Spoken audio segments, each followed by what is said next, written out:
My mom picked my birthday to cash in on me. Not with a cake or a surprise party, but with a text.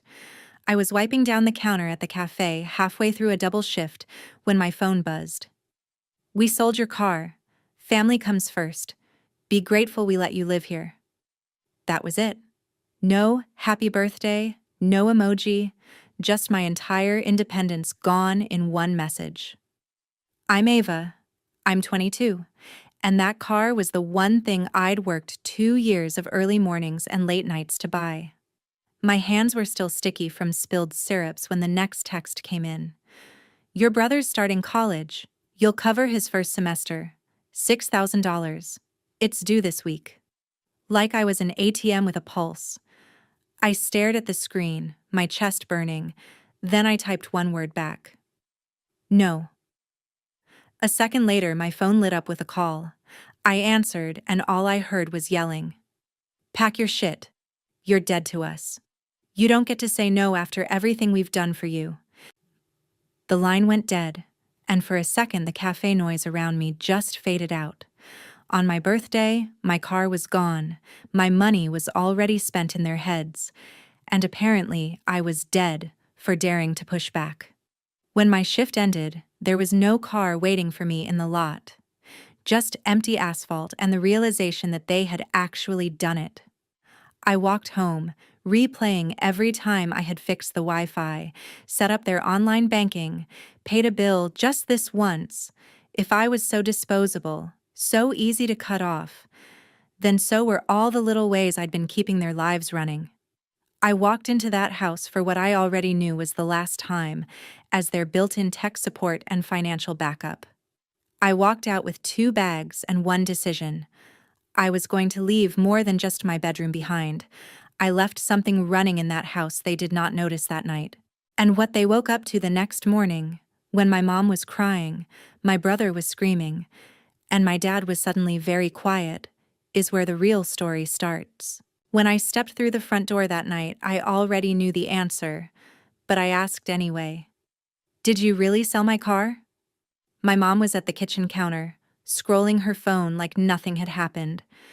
She didn't even look up when she said, "We did what we had to do. Family comes first. Your brother's future comes before your little convenience." My little convenience.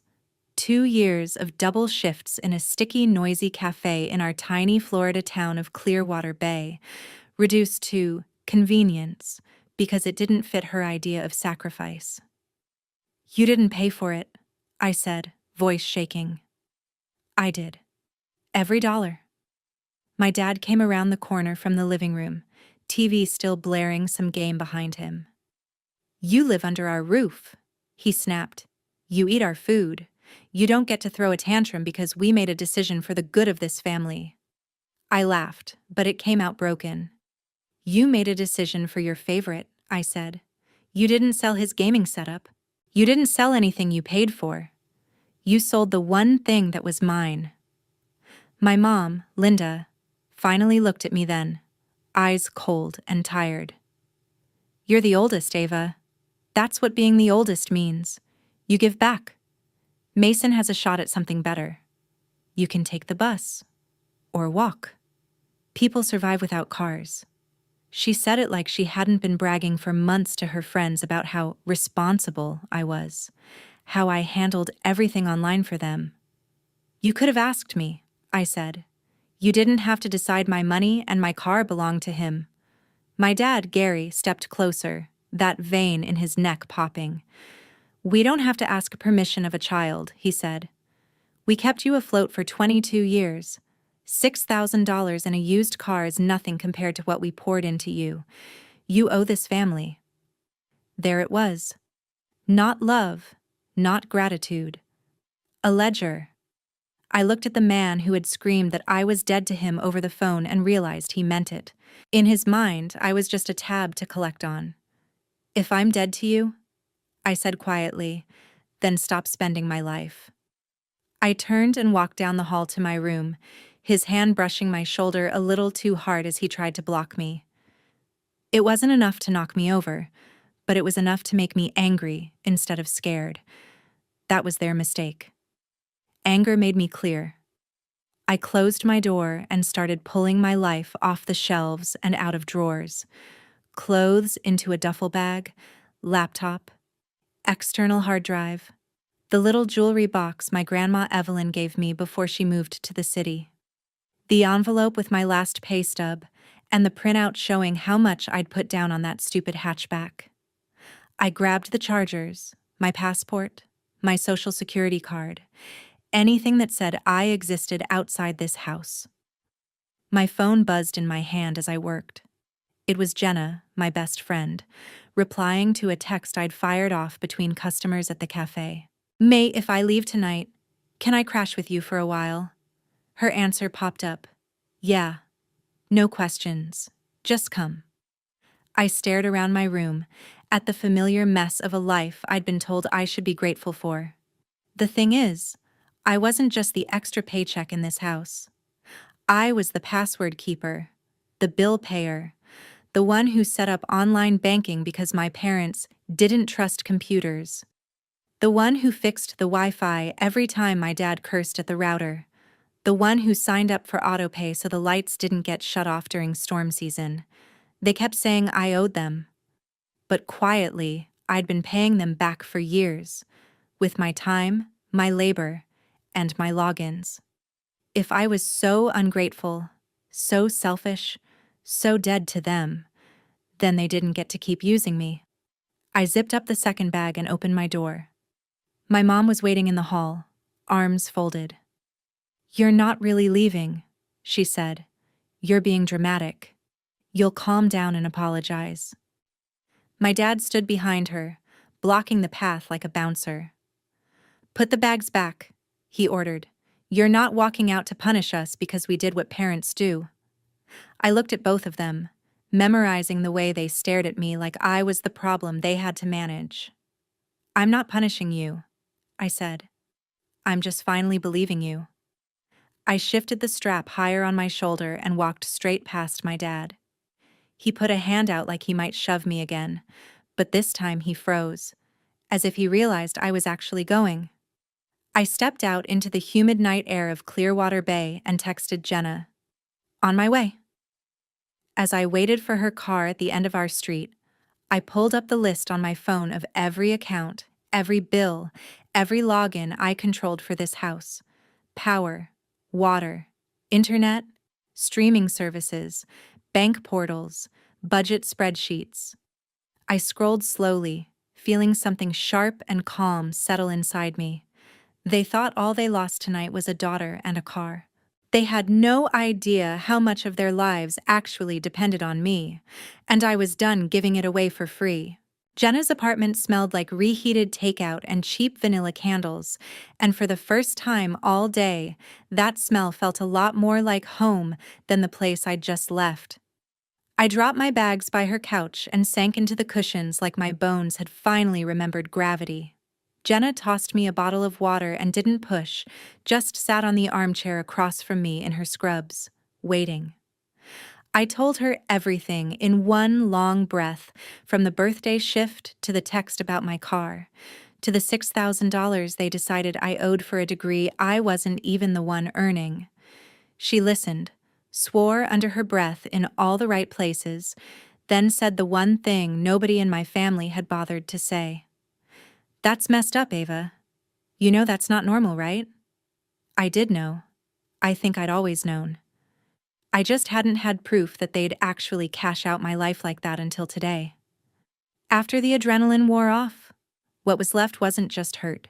It was this cold, organized kind of anger that made me want to start sorting things instead of screaming about them.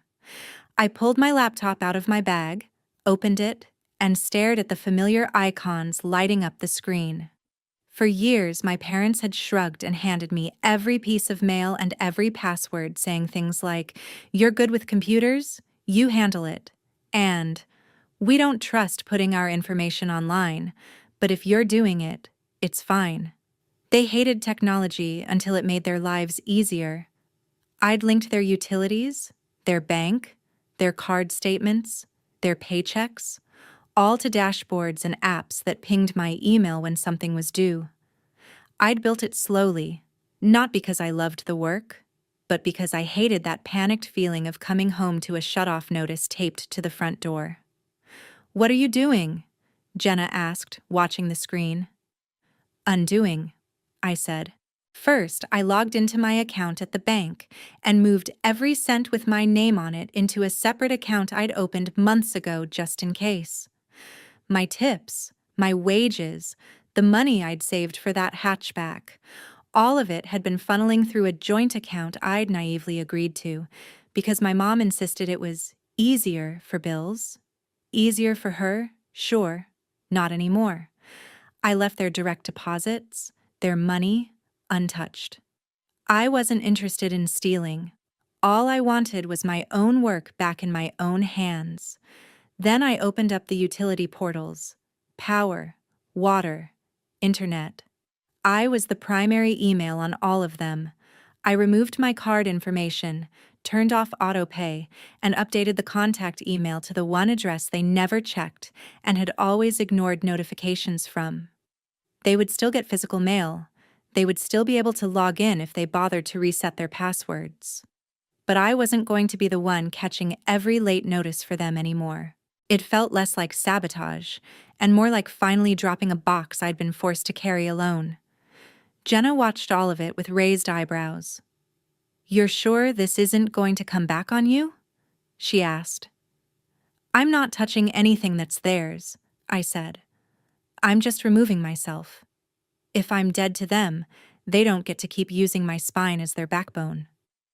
I hesitated for a second, then opened a folder buried deeper in my files, the one labeled with the boring, harmless name I'd given it months ago. Homeflow. It started as a class project from an online coding course, something that tracked spending by category and spat out neat little charts about where the money went each month. Groceries, gas, medical bills, random crap you don't need, which was the label I'd added for myself because it made me laugh. When my parents realized it could lay everything out in one place, they got excited about it. My mom loved pointing to the pie charts and saying, "See, we're responsible. We're making sacrifices." She never minded me tracking their numbers as long as the story the app told made her look good. The thing is, numbers don't care about stories. They just stack up and wait for someone to look at them honestly. I'd connected their credit cards, their bank statements, even the transaction history from the card they used for my brother's enrollment fees. All of it had been quietly feeding into Homeflow. Before I left the house, I hadn't touched their desktop once. I didn't have to. Months ago, when I set everything up, I'd turned on a sync feature that kept my laptop and the family computer mirrored because it made it easier to troubleshoot when they called me in a panic. What they had in their living room was a slightly older copy of what I had right here on my lap. I clicked into the settings and scrolled past the colorful graphs, down to the part almost nobody ever bothers with: reports and notifications. Up until now, I'd kept the reports private just for me, so I could see where the money was bleeding out and gently suggest we cut streaming services or trim back on takeout. Those conversations never went well. They usually ended with, "We work hard, we deserve a little something," which always magically meant they deserved more, and I deserved less. Now I changed the rules. I set Homeflow to generate a full 30-day breakdown first thing in the morning. Every bill I'd paid, every dollar I'd contributed, every charge at the sporting goods store for my dad's fishing gear. Every online clothing haul my mom had clicked place order on while telling me we were tight this month. Under recipients, I added email addresses that had nothing to do with utilities. My mom's, my dad's, my Aunt Brenda's, my Grandma Evelyn's. A couple of relatives who always liked and shared my mom's family first posts, the people whose opinions she cared about more than mine. I wasn't adding lies. I wasn't spinning a story. I was just pointing the app at the audience she'd been performing for and letting the numbers speak without her script. Jenna exhaled slowly. "That's brutal," she said. "It's just the truth," I said. "They're the ones who made sure the truth would look ugly." I hit save and leaned back, feeling the tension in my shoulders shift into something almost like relief. I closed the laptop and stared at the ceiling.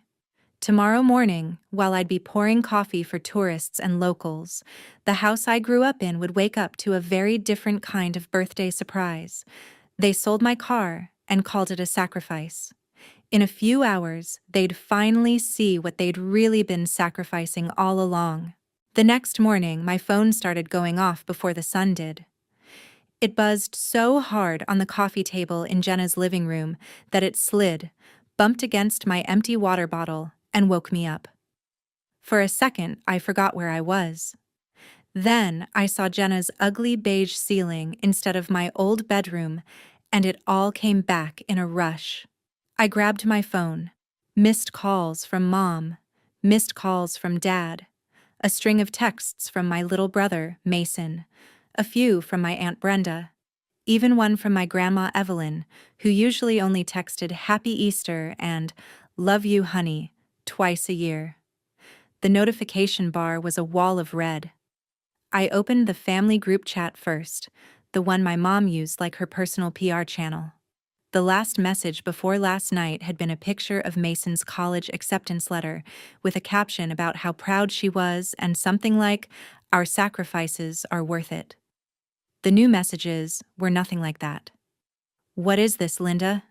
From my aunt. "Why does this thing say Ava paid half your mortgage for 3 months?" From another relative. "Are these numbers real?" From my grandma. Above all of that, there was a forwarded email I recognized instantly. Clean white background, blue header, the logo I had thrown together for my little project. Home flow monthly breakdown. Underneath, lines and charts and percentages. Under user Collins household, my app had laid everything out in brutal, simple rows. My contributions in one column, my parents in another, what went to actual bills in green, what went to discretionary spending in red. Date stamps, amounts, categories like utilities, groceries, tuition, and, my personal favorite, non-essential leisure, which is where my dad's fishing gear and my mom's online shopping trips lived. Someone had hit reply all. That someone was Brenda. "I thought Ava was barely helping out, Linda," she'd typed, "because this looks like she's been keeping you two afloat." I could practically hear her voice through the text, tight and hurt. I flipped over to Mason's messages. The most recent one was in all caps. "What did you do?" Then another right after, "Mom is crying her eyes out." And then, "Dad is outside yelling at the neighbor about some stupid computer and false numbers." I rubbed my face and typed back, "I didn't fake anything. It's literally your bank and card statements. Those numbers are theirs."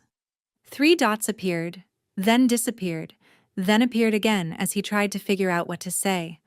While I waited, I picked a random call and answered. It was Aunt Brenda. She did not bother with hello. "Ava, sweetie, are you safe?" she asked, voice shaking. I said yes, I was with Jenna.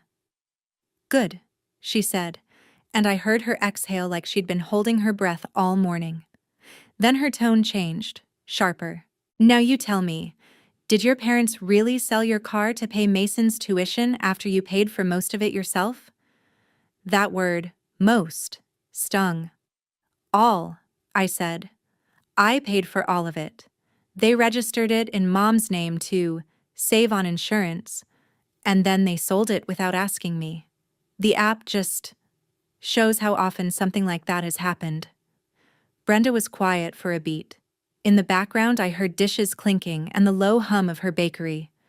"Your mother told us you stormed out because you didn't want to help your brother," she said finally. "She said you refused to contribute anything and she was tired of your attitude." I laughed, and there was no humor in it. "She's known the passwords to that app for months," I said. "She's seen the charts every time I tried to talk about cutting back. She liked looking at the parts that made her feel noble. She just didn't expect anyone else to see the rest." Brenda swore softly. "Your grandma got that email," she said. So did Doug. So did half the people your mom brags to. Your dad is in the yard right now yelling that some hacker broke into their finances. I pictured my dad standing in the patchy grass of our front lawn, red in the face, waving his arms at poor Mr. Lawson next door, insisting a simple spending report was some kind of cyber attack.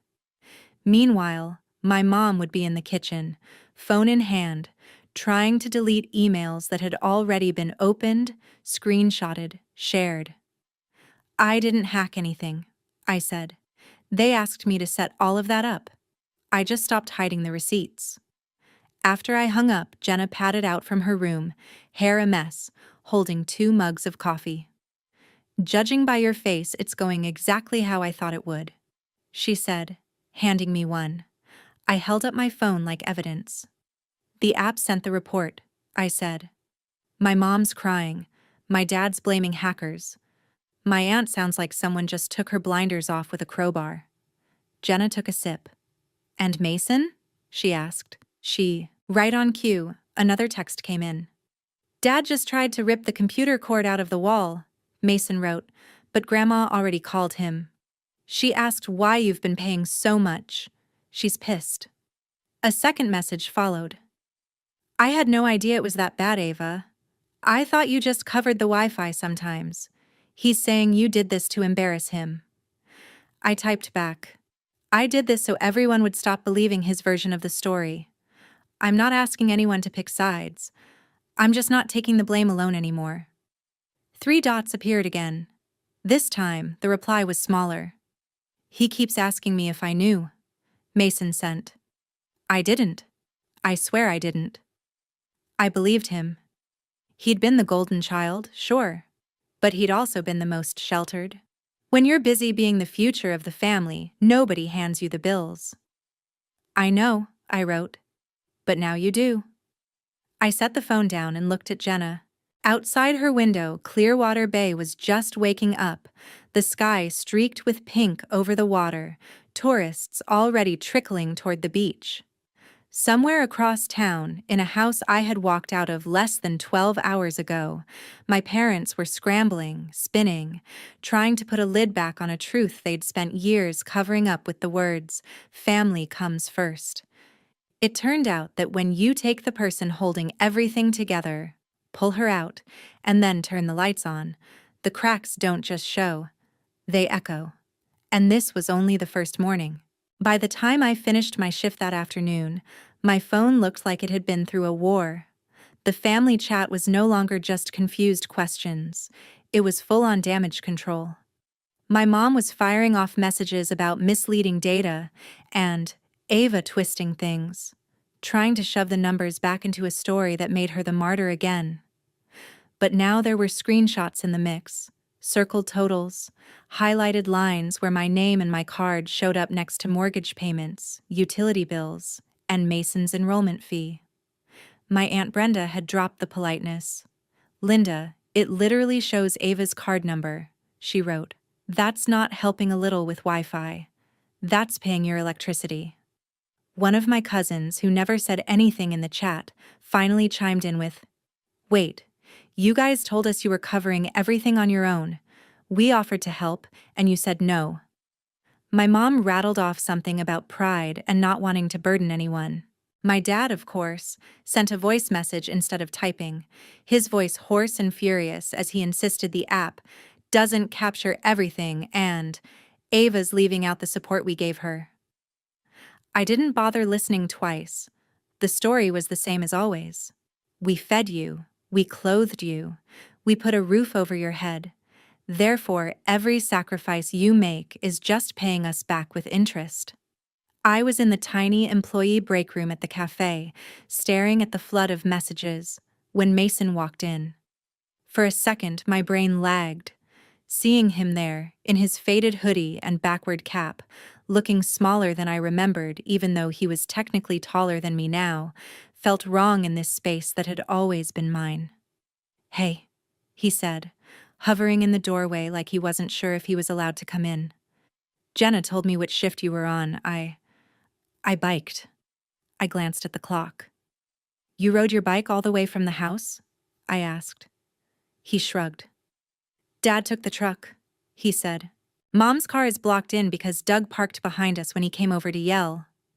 He tried to make it a joke, but his eyes were red like he'd either been crying or yelling or both.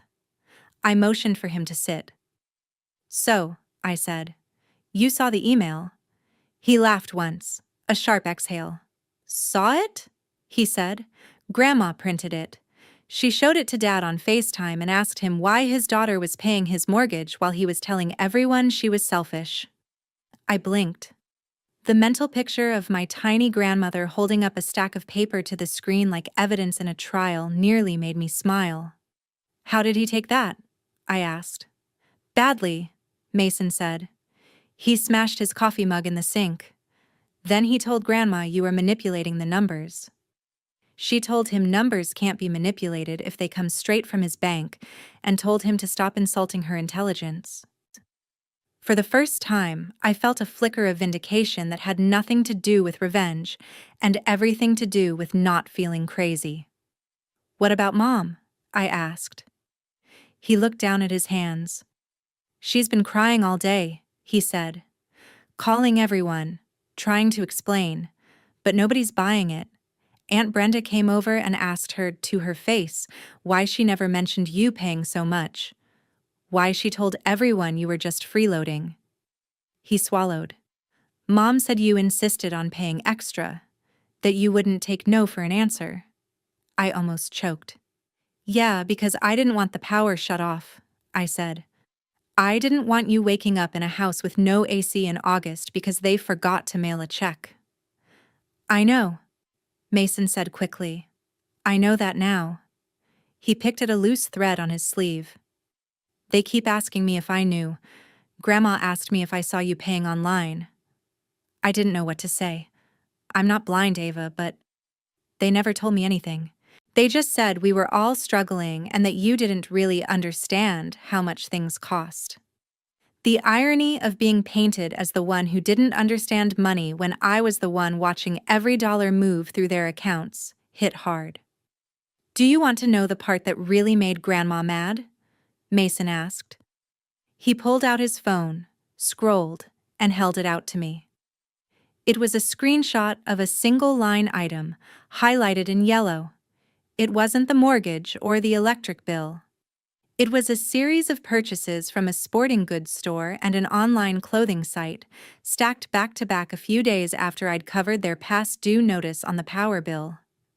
Next to that, in the report notes, Home Flow had flagged, discretionary spending increased 40% this week after essential bills paid by secondary user. My app didn't judge. It just reported behavior. But for someone like Grandma, seeing after essential bills paid by secondary user next to a spree of treats had clearly hit a nerve. She asked Dad, "So you had money for fishing poles and new purses but not for your own light bill?" Mason said quietly. He didn't have an answer. I sat back, letting that sink in. For years I'd been gaslit into thinking I was overreacting, that maybe I was being dramatic for feeling used. Seeing it spelled out in plain language for the people they respected made me feel, for once, like I wasn't standing alone in a funhouse of warped mirrors. "What do you want, Mason?" I asked finally. Like, actually want? Not what they want you to say? He fidgeted, then blurted, "I don't want to go to Coastal State for business." He avoided my eyes. I told them that in the car once. Dad turned the radio up and said, "You'll thank me later." Mom cried and said we were all sacrificing so I could have a real chance. He looked up finally, and he just looked tired. I like drawing. I like designing things. I wanted to go to the community college downtown, take art and design classes, maybe learn game development. But every time I brought it up, they said, "We're not wasting money on some hobby. Business is stable." I let that hang there. The same we that had sold my car for his future while buying themselves toys and calling it stress relief. "So right now," I said slowly, They're trying to guilt me over $6,000 for a degree you're not even sure you want, with money I already gave them in rent and bills. Mason winced. Yeah, he said. When you say it like that, it sounds honest? I offered. He huffed a laugh. Look, he said, leaning forward, urgency in his face. I didn't come here to ask you to fix it. I swear. I just needed you to know I'm not okay with what they did. To you or to me. Dad told me this morning that if I don't back him up when he talks to Grandma, he'll cut me off too. I think he expected that to scare me into line. Did it? I asked. He shook his head. Honestly, I'd rather figure it out on my own than keep being the reason they stomp all over you, he said. If I'm going to college, I want it to be because I chose it. If I'm not, then I'm not. But I'm done being the shield they hide behind while they hurt you. Something in my chest unclenched hearing that. I hadn't realized how much of my anger was tangled up with guilt over resenting him for benefits he didn't even ask for. I don't want you to feel like you have to pick me or them, I said. I just needed someone else to see it for what it is. Too late, Mason said. Grandma sees it. Aunt Brenda sees it. Half the family sees it now. Mom keeps saying you betrayed us, but it feels more like you just stopped covering for them. He stood up, tucking his phone back into his pocket. I'm going to stay at a friend's for a few days, he added. I told them if Dad asks where I am, he can check the report and see which card I used for gas. You know, since he loves numbers so much now. The corner of his mouth twitched. For the first time since this whole mess started, I actually laughed. It was short and a little bitter, but it was real. As he left the cafe, I watched him unlock his bike and pedal away from the direction of our parents' house. He didn't look back. Neither did I. The thing about pulling off a mask is you can't put it back on and expect everyone to pretend they didn't see the face underneath. My parents could call it betrayal. They could scream about hackers and spin their version until they were hoarse. But the numbers weren't going anywhere. And now that other people finally saw them, I wasn't the only one who had to decide what to do with that truth. 2 days later, the whole town of Clearwater Bay seemed to know something was wrong with the Collins household, and I hadn't set foot anywhere near that street. I didn't have to. My phone gave me front row seats. It started with a Facebook post from my dad that Jenna showed me on her lunch break. He'd written one of those long, ranty paragraphs that older people think counts as a private conversation, except he'd made it public. Kids these days don't understand sacrifice, it started. We put a roof over our daughter's head for 22 years, and the second we ask her to help her brother, she turns on us and tries to make us look like monsters. There were all the greatest hits about respect, loyalty, and, of course, family comes first. Underneath, a few of his fishing buddies left the usual "hang in there, man" comments. But sprinkled between them were others.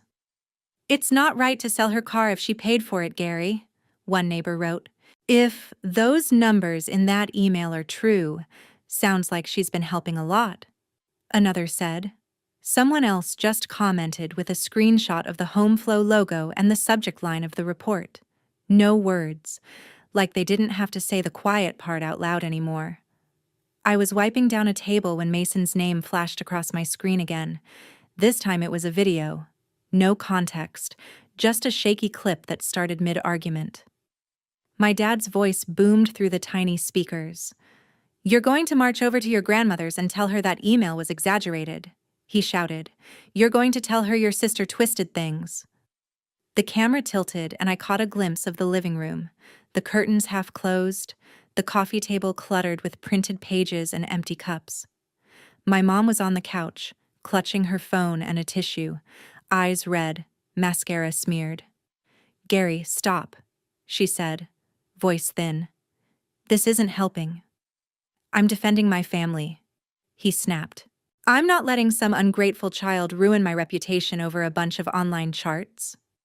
Mason must have forgotten he was recording, because the view swung wildly as he stood up. It's not just charts, he said, voice shaking but loud. "It's your actual spending, your account, your name. How are you mad at her for letting people see the truth?" My dad moved fast for a man who always complained about his back. He got in Mason's face, close enough that even through the grainy video I could see the flush on his neck. "You watch your mouth," he growled. "You think you're a man now? You think you can talk to me like that because your sister ran off and stirred up drama?" Mason said something I couldn't quite hear, but I caught the word car and the phrase, "wasn't yours to sell." That's when my dad shoved him.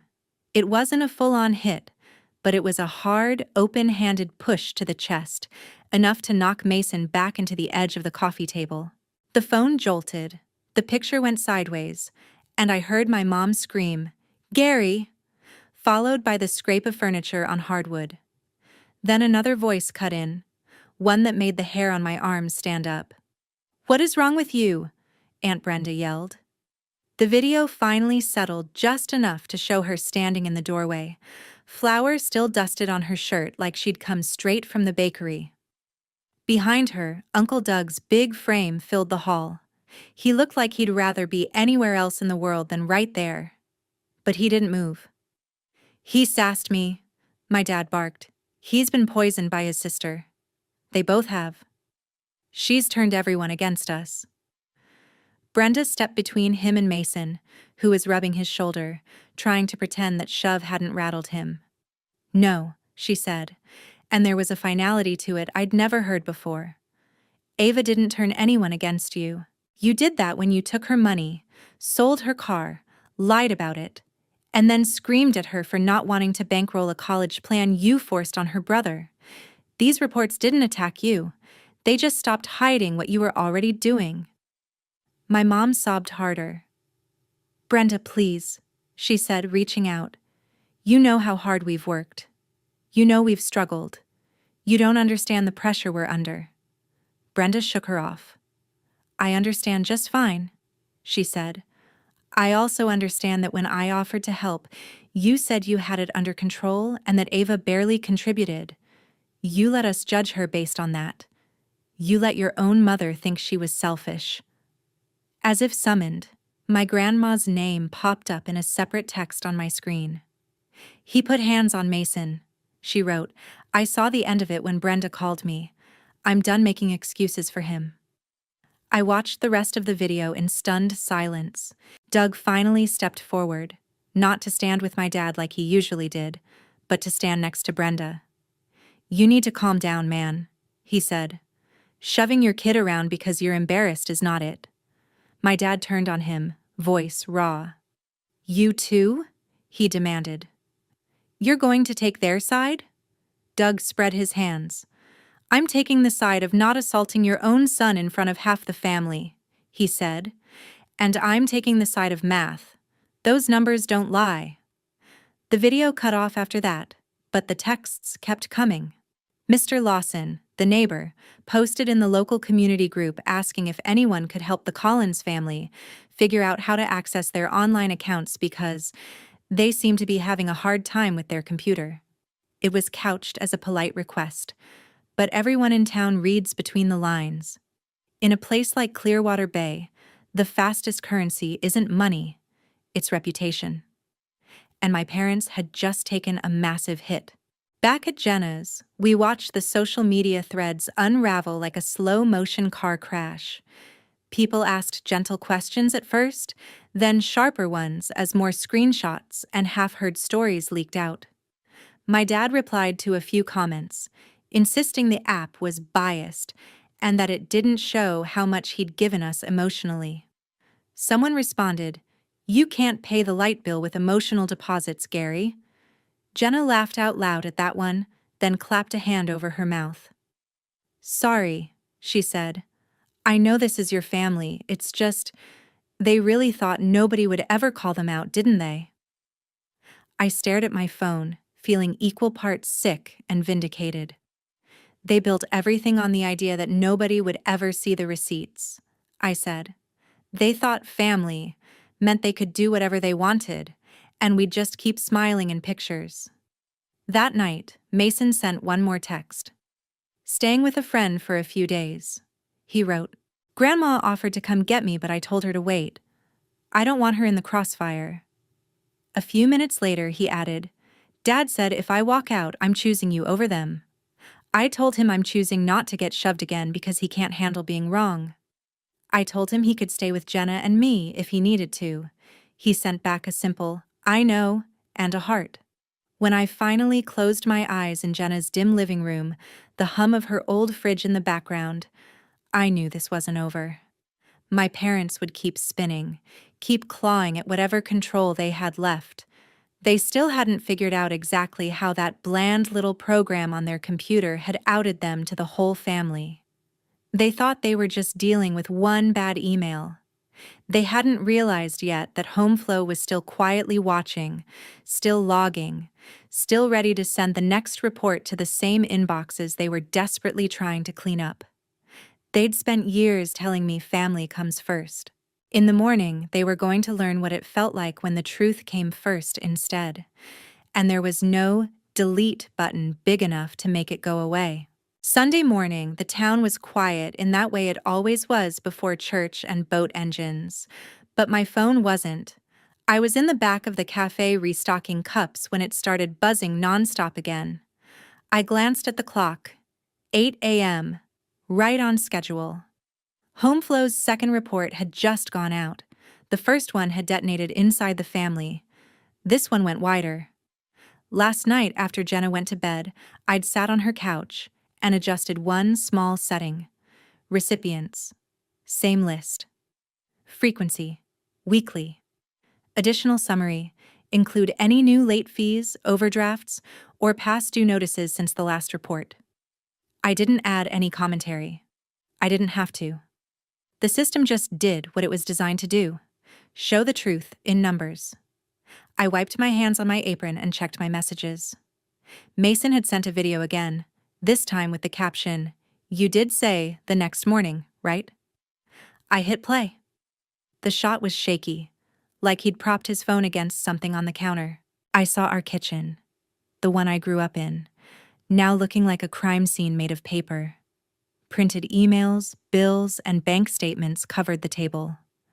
My mom was standing in the middle of it, phone in one hand, the other pressed to her mouth as she cried. Not a delicate tear trickle, but full-body sobs that shook her shoulders. They all got it again, she wailed. My Bible study group, the ladies from work, even Pastor Dan. Why would she do this to us? In the background, I heard my dad yelling from outside. Mason moved the camera toward the window. Gary was out on the front lawn in yesterday's t-shirt, pacing like a caged animal, phone clutched in his hand as he talked to somebody on speaker. I don't understand these charges, he was saying. They're making it look like we're behind on everything. I need you to come over and help me fix this. I'll pay you. I just need this gone. The voice on the other end belonged to Mr. Lawson. Gary, I already told you, he said, sounding tired. It's your bank, your bills. I can't change them. You've got a power disconnection notice and your water bill is 2 months late. You need to call the companies, not me. My dad ran a hand through his hair, looking around like the whole street was watching. Which, knowing Clearwater Bay, they probably were. Please, man, he said, the edge in his voice collapsing into something small and desperate. I don't know how to do this online crap. Ava always did it. I can't have everyone thinking I can't take care of my own family. Inside, Mason's camera swung back to my mom. She was scrolling through her emails, scanning the subject lines out loud between sobs. HomeFlow detailed update, she read. Payment past due. Late fee applied. Insufficient funds. Declined transaction at... Oh my God. She dropped the phone like it had burned her, grabbed the edge of the table and started crying harder. They're going to think we're trash, she choked. They're going to think we're liars. Mason set the phone up more steadily and stepped into frame.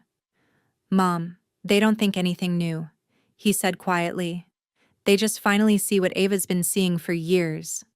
She looked at him like he'd slapped her. "You're just like her," she snapped. "You're ungrateful. After everything we've given you, you side with the one who humiliated us." "She didn't humiliate you," Mason shot back. "You did when you humiliated her for saying no. You sold her car on her birthday and called it family." Another notification flashed on my own phone, an email from Grandma Evelyn, CC'd to me, my parents, and Aunt Brenda. "I have seen enough," she wrote. "I will not be sending any more money to bail you out of bills while you buy non-essentials and punish Ava for telling the truth. This is financial abuse, Linda. I raised you better." That word sat there in black and white. Abuse. Not just a misunderstanding or a rough patch. Abuse. I watched my mom reread it on Mason's screen. She slid into a chair like her legs couldn't hold her up anymore, fresh tears spilling over. "She's cutting us off," she whispered. "My own mother is cutting us off because of you." My dad stomped back inside, slamming the door so hard a stack of papers toppled. "Good," he grunted. "We don't need her. We don't need any of them. We'll fix this ourselves." But his hands were shaking as he grabbed at the bills, and he flinched when he saw the red, past due stamps stacked in the report summary. Mason killed the video and sent me one last text. "I'm done. I told them I'm taking a gap year, getting a job, and if I go to school, I'm paying for my own path." Mom screamed. Dad said I was throwing my future away. But at least now it'll be my choice to throw, not theirs to sell. After my shift, Mason came by the cafe again. We sat in our usual back corner with 2 iced coffees sweating on the table between us.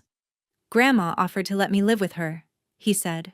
"She said she'll help me figure out community college or online classes if that's what I want. She also said she's proud of you. She just wishes you didn't have to blow everything up to be heard." I shrugged, feeling something in me settle. "I didn't blow it up," I said. "I just stopped holding it together for them." I wasn't going back to that house.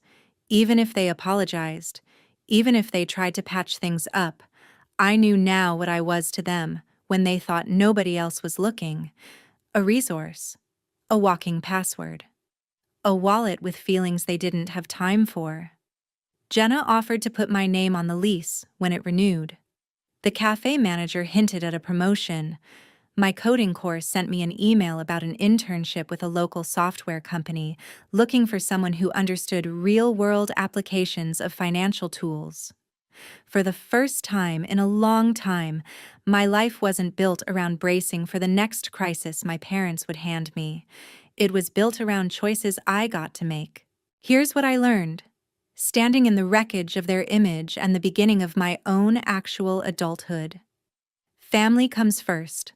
Only means something if family includes you. If someone uses that phrase to justify emptying your savings, selling your property, or guilt-tripping you into fixing problems they created, that's not love. That's leverage. You don't owe anyone your car, your paycheck, your mental health, or your skills just because they share your last name. You owe yourself a life where your boundaries are real and your no is allowed to stand. My parents wanted me to be grateful for a roof they held over my head like a threat. I'm grateful now for something else entirely. A locked front door that I pay for, a Wi-Fi bill in my name, and a bank account they can't touch. They taught me how dangerous it is when you let people treat your sacrifices as their entitlement. My revenge was simple. I stopped letting them pretend.